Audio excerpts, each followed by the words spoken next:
Hello Reddit, long-time user, first-time poster. As the title says, today I messed up by opening my marriage. Me F30 and my husband M43 have been together 15 years, married for 10. To say that our time together has been great would be a lie. We have our issues like every couple does, and we don't allow it to sway each other apart, but today was the first time in 10 years I've considered divorce. A few months ago, me and my husband agreed to an open marriage. The decision was purely on his part, and my decision was highly influenced by his constant nagging. But I digress. Recently, my husband has been coming home in a mood I believe work was getting to him, but today he came home in a very good mood. I knew this meant he must have found a woman. There was no other possibility, so I asked what had him feeling so great. His response made my stomach drop. It was my sister, 18F. I saw red, I began screaming and calling him names I don't wish to repeat here. It ended in me packing a bag and leaving. I just couldn't believe it. My teenage sister and my husband. I feel disgusting. He hasn't contacted me in the few hours I've been gone. I'm typing this sat in a Starbucks parking lot. I think I should tell our parents, but they don't believe my sister can do any harm. They had me accidentally when they were young, whereas my sister was planned. I want to leave him. I don't think I can face him or my sister again. Update. Hello all. Thank you for all the responses. Everyone has really helped me open my eyes of how terrible not only my husband and my sister's situation is, but also mine and my husband's. I never thought of my husband as a pervert, but you guys have really helped me see. It is true, we met when I was 15. Me and him got together with my parents' approval. Growing up, my parents severely disliked me. They had me at 18 unplanned, and I ruined their chances of a successful future together. I think they wanted to just get me off their hands, even if it meant approving a marriage with a much older man. And honestly, I wanted away with my parents too, so I convinced myself it was cool to have an older boyfriend and sucked it up the whole relationship. Now for the update. I decided to speak to my sister despite mine and hers differences. When I asked her what she was thinking, she didn't know what I was on about. And that was when she shown me a bunch of one-sided texts from my husband. She told me that he made an advance on her, and she rejected him, thank God, which lead to the question, why was he so happy, and why did he lie? I told my sister to block him before arranging a chat with him. I chose to meet up in a public park. I don't feel safe alone with him anymore. When we met up, I flat out asked him why he lied. He denied it for some time before giving in after I told him my sister told me everything. He said because me and my sister weren't close, he wouldn't have thought I would go to her, and that he lied to test the water. He had his eye on her for some time, and he wanted to see how I would react. After this, there was a whole lot of him telling me I was overreacting. I wrapped up the conversation and told him I was seeking a divorce. I knew I was young when we got married. It never hit me how much of a sick pervert my husband is. I'm on a wait list for therapy now, and I hopefully can start my healing journey. I will keep you updated if anything major happens. Thank you all for opening my eyes. Edit. Thank you everyone for being so supportive. On my original post, I received so much hate and was accused my situation was fake and not true. Sadly, this is my reality. I appreciate everyone being so kind. You're all helping me get better already. Edit 2. I'm not in the States. I'm from Europe. Story 2.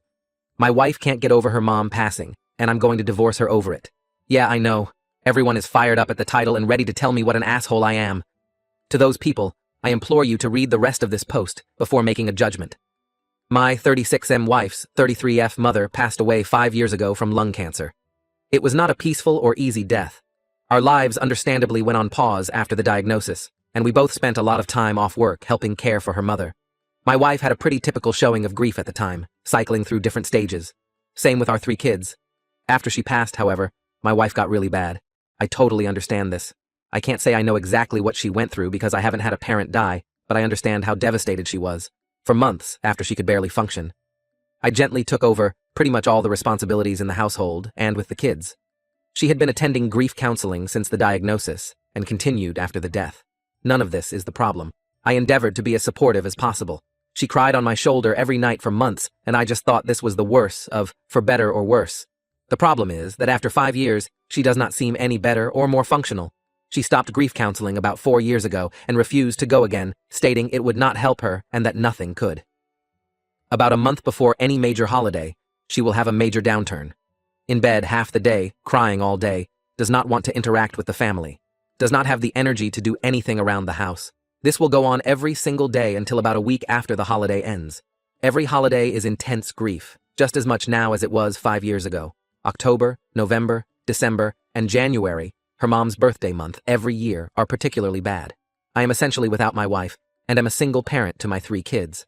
Altogether, she is completely incapacitated by grief for about 6 months out of the year, and has been the past 5 years. When I say incapacitated, I mean incapacitated. When she is in the depths of her grief, she is completely incapable of intimacy with me or the kids. There is no cuddling, spending time with us, going on family outings. I don't have sex for half the year. I've stopped asking her if she wants to talk about it because she can't get any words out between sobs if she tries. What hurts the most is that the kids have stopped asking or being concerned. If they see their mom in bed when they get home, they just go about their day and might casually mention, "Oh, mom is sad today," if their siblings or I ask where she is. They don't really seek affection with her anymore, because they rarely get anything more than tears. I've discussed this with therapists, my parents, friends, etc., and I know all the rebuttals people have for this, so let me preempt them. She is unwilling to go back to therapy for grief counseling or to see a doctor for depression. Yes, I know she's severely depressed. I can't force her to go to the doctor. I've tried so much. Yes, it really is just as intense as it was 5 years ago. No, I never tell her to get over it or blow her off. On my worst days, I just give space and leave her be. Most days, I try to offer her some comfort. If you want to judge me for leaving her alone, whatever, but know that I feel like I essentially have caretaker fatigue at this point. No, she does not have a history of depression, but she does have ADHD. Don't know if that's relevant. I feel like my wife died when her mom died. I would do anything to get her back, even a small piece of her, but she doesn't seem willing or able to move on past her mom's death. I feel awful for considering a divorce, but I don't know what else to do. Update. I just kind of threw that post together as a stream of consciousness vent on my break at work. I didn't go back and look at it until later, because I just assumed it would get buried since I've never had anything I posted get any major attention. And honestly, I thought I was going to get eviscerated in the comments for being insensitive or uncaring.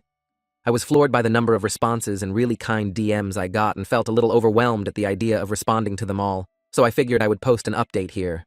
A few people mentioned I should have her involuntarily admitted to a medical facility.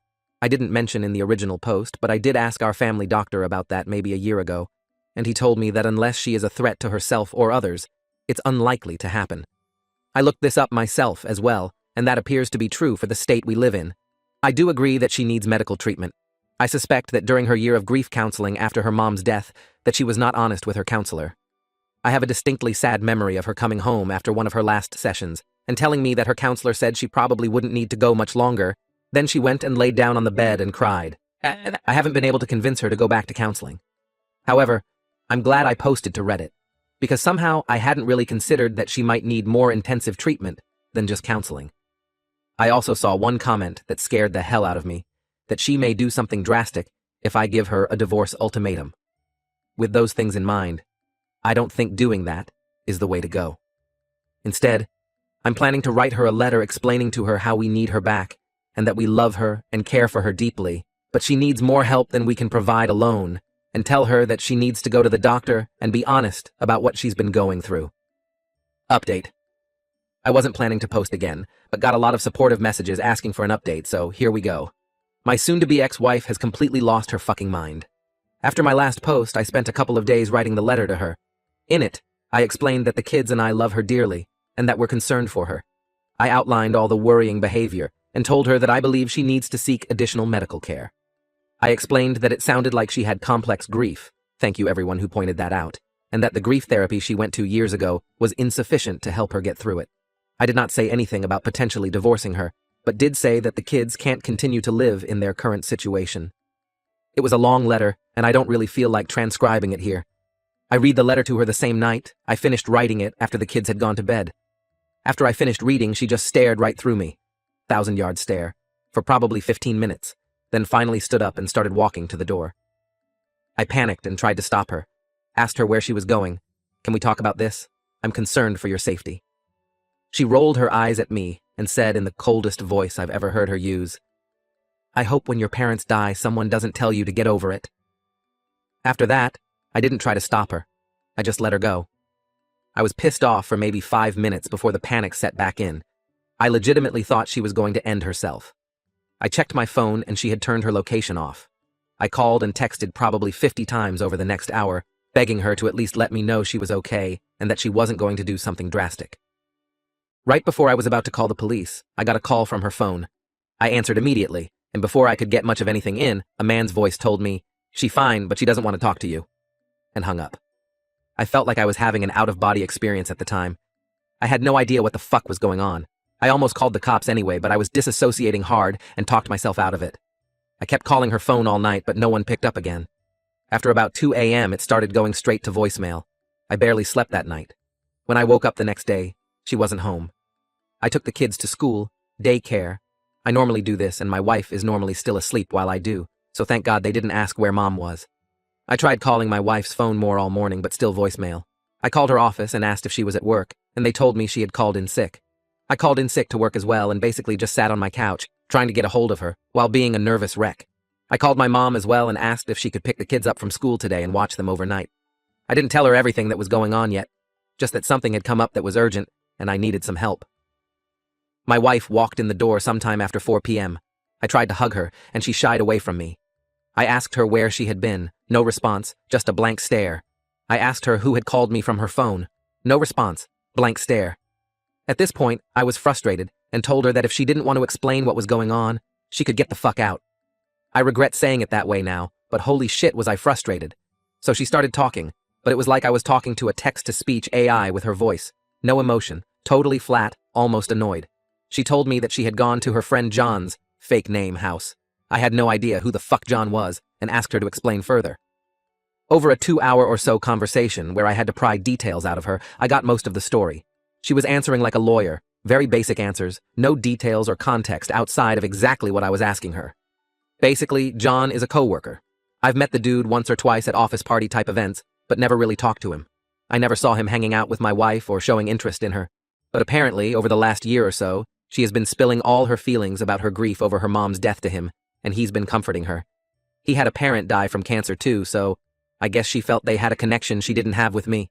After I read her the letter, she says she realized that I don't care about her or her mom's death, and went to John's house to talk, be comforted. I flat out asked her if she was having an affair with him, and she told me no. I asked her why she never mentioned she was close friends with this unknown guy, and she told me it was none of my business. I asked her if anything had happened between them while she was there, and she says they cuddled, and he held her while she cried. I asked to see her phone to check messages between them, and she refused. I couldn't get much more detail out of her about the whole situation. So when she went to take a shower, I tried to check her phone. She had changed her passcode. I grabbed her iPad, which still had my thumbprint biometric signature in it, and checked there. I left the house with the iPad to look for evidence while she was in the shower. I did not immediately see any messages to or from a John, but after digging briefly I found it. She had put him in as Stacy in her contacts, but it was obviously him. There were texts going back well over a year, a lot of her talking about her mom, a lot of him comforting her, a lot of him telling her I don't really care about her, and that he would never treat her that way if they were married. All of her replies were in agreement. A lot of texts from her complaining about me, a lot of him trash-talking me. The night she left, she had texted him, "Fuck it, I'm on my way over if the offer is still there," followed by an immediate yes reply. Then the next morning, a text from her to him saying, "If he asks, we just talked." I threw up out my car door in a Walmart parking lot for 20 minutes. I came home and found her on the couch on her phone, seemingly unconcerned or unaware I had even left. I told her that I knew, and that she needed to leave. Again, she just stared at me for a while, not responding, until I got aggravated and told her to get the fuck out of the house. She immediately got up, told me John was right about you, and left. I haven't seen her since. I told the kids she went to visit her parents. I don't know what to tell them, but I have to tell them something soon. I don't really even know what to do. Ostensibly, I need to divorce her, but going through custody, child support, etc. is dizzying. I feel paralyzed and haven't made a move yet. I know she's lost her mind, and this is probably some kind of psychotic break, but I just can't care anymore. I put on a brave, numb face to go to work, then for my kids at night, and then cry after they go to bed until I fall asleep. I feel like my life is essentially over. I do feel like John took advantage of her vulnerability, but I don't even want to bother trying to get her to see that he's a predator. She chose this over her fucking family that has stuck with her. And I don't think I'll be posting any more updates or logging into this account anymore.